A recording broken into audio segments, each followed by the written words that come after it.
Class 10 UP board के प्यारे विद्यार्थियों, स्वागत है आप सभी का शिवम लेक्चरर में। आज हम सभी पढ़ेंगे सामाजिक विज्ञान का मॉडल पेपर, जो कि बोर्ड एग्जाम 2025 के लिए सबसे ज़्यादा इंपॉर्टेंट है। तो आप लोग वीडियो को पूरा अंत तक देखिएगा। 825 CD कोड है, इसको ध्यान रखिएगा। इस कोड का पेपर आपके बोर्ड एग्जाम में 100% पूछा जाएगा।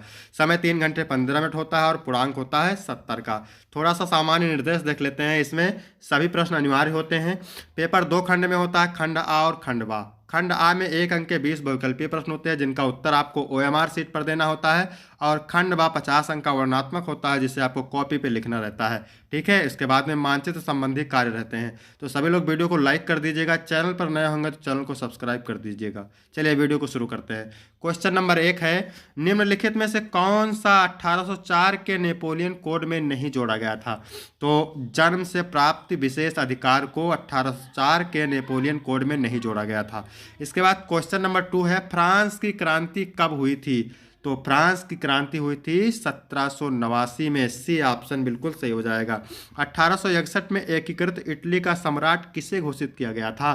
तो इमैनुएल द्वितीय को। किसको? इमैनुएल द्वितीय को। इसके बाद क्वेश्चन नंबर 4 की बात करें, बेल्जियम कहाँ स्थित है? अफ्रीका में, एशिया में, ऑस्ट्रेलिया में, यूरोप में?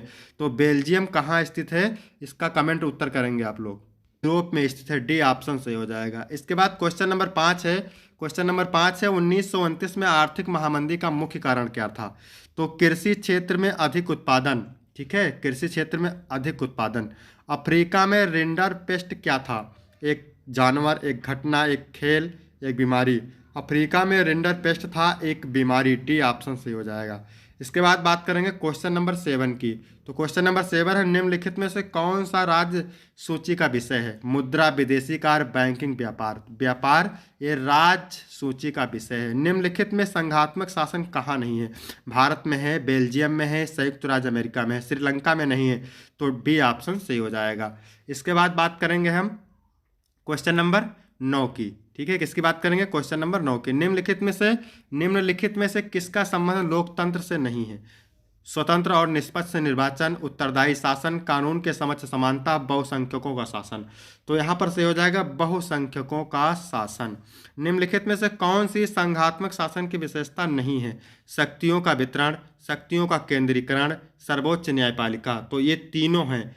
ठीक है, ये तीनों हैं। कठोर संविधान। डी ऑप्शन सही हो जाएगा, ये नहीं है। इसके बाद क्वेश्चन नंबर 11 की बात करें तो कपास की खेती के लिए निम्नलिखित में से कौन सी मिट्टी उपयुक्त है? लाल, लेटराइट, काली या जड़ोर? तो इसका सही हो जाएगा क्या? कौन सी मिट्टी? काली मिट्टी। ठीक है। इसके बाद क्वेश्चन नंबर 12 की बात करें, कर्तन एवं दहन कृषि, इसको कहते हैं झूम कृषि, निम्नलिखित में से किस राज्य में अपनाई जाती है? ठीक है, राजस्थान, उत्तर प्रदेश, मिजोरम या उत्तराखंड? तो इसका सही हो जाएगा मिजोरम। इसके बाद में हम बात करें क्वेश्चन नंबर 13 की। क्वेश्चन नंबर 13 है, निम्नलिखित खनिजों में से कौन सा एक आधारभूत खनिज है? ठीक है, तो कोयला, अम्भरक, मैग्नीज, लौह अयस्क, तांबा? तो इसका सही हो जाएगा लौह अयस्क।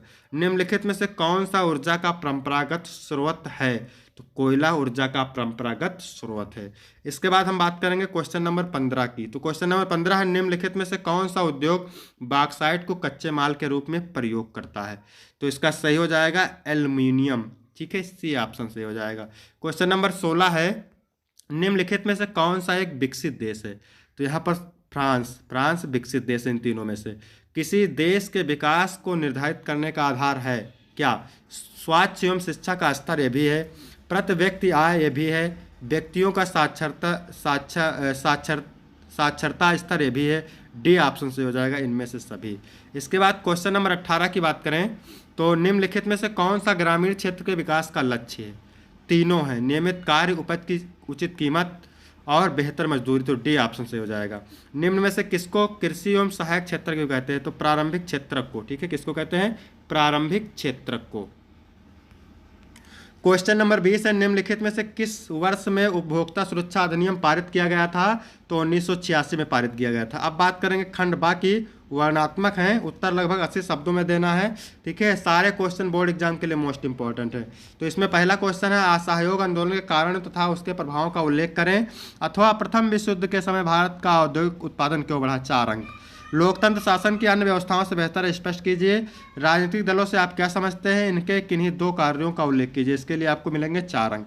इसके बाद क्वेश्चन नंबर 3 है, एक संसाधन के रूप में मिट्टी के महत्व का उल्लेख कीजिए तथा भारत में पाए जाने वाले किन्हीं 2 प्रकार की मिट्टियों का वर्णन कीजिए। 4 अंक। अथवा भारत में रेल परिवहन के विकास पर प्रकाश डालिए। फिर चौथा नंबर है, विकास मापने का यूएनडीपी का मापदंड किन पहलुओं में विश्व बैंक के मापदंड से अलग है। अथवा संसाधन नियोजन की प्रक्रिया को स्पष्ट कीजिए। इसके बाद दीर्घ उत्तरीय प्रश्न है, उत्तर लगभग 150 शब्दों में देना है, तो सारे क्वेश्चन मोस्ट इंपॉर्टेंट है। 5वां है, सविनय अवज्ञा आंदोलन कब चलाया गया, यह क्यों चलाया गया, इसका क्या प्रभाव पड़ा। भारत में राष्ट्रवाद के उदय के प्रमुख कारणों की व्याख्या कीजिए। संघवाद का क्या अर्थ है, संघीय व्यवस्था की प्रमुख विशेषताओं का उल्लेख कीजिए। अथवा बहुराष्ट्रीय कंपनियों विभिन्न देशों की उत्पादन प्रक्रिया को एक दूसरे से जोड़ती हैं, इस कथन को स्पष्ट कीजिए। इसके बाद क्वेश्चन नंबर 7 है, भारतीय अर्थव्यवस्था में अधिक रोजगार विकसित करने के संसाधनों को स्पष्ट कीजिए। अथवा अमृत की उपयोगिता की विवेचना कीजिए एवं भारत में किन्हीं 2 उत्पादक क्षेत्र का भी वर्णन कीजिए। विकास की अवधारणा क्या है, भारत में उपभोक्ता आंदोलन का परिचय दीजिए। इसके बाद मानचित्र का संबंधी कार्य, तो आप देख सकते हैं 5 अंक का, ठीक है। दिए गए भारत के मानचित्र में निम्नलिखित को दर्शाना है, तो आप यहाँ पे देख सकते हैं। और इसके बाद में यहाँ पर देखिए नीचे दिए गए भारत के मानचित्र में निम्नलिखित को दर्शाइए, यहाँ चिन्ह द्वारा दर्शाना है, तो आप देख सकते हैं। वीडियो कैसा लगा, वीडियो अच्छा लगा तो वीडियो को लाइक करें और चैनल को सब्सक्राइब करें। धन्यवाद।